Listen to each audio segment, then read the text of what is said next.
Nilagdaan ni Pangulong Bongbong Marcos ang formal na paglilipat sa lalawigan ng Sulu sa Region 9 o sa Zamboanga Peninsula mula sa Bangsamoro Autonomous Region in Muslim Mindanao.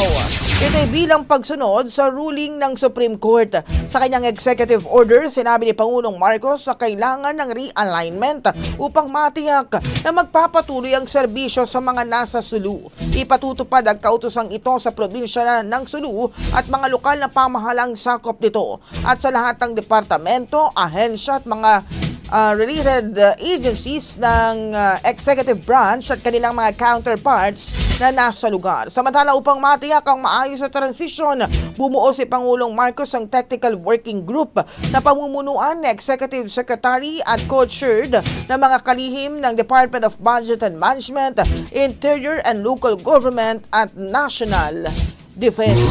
Ang bahaging ito ay hatid sa atin ng Guard C Plus with Zinc Capsule. Always protektado ang kalusugan.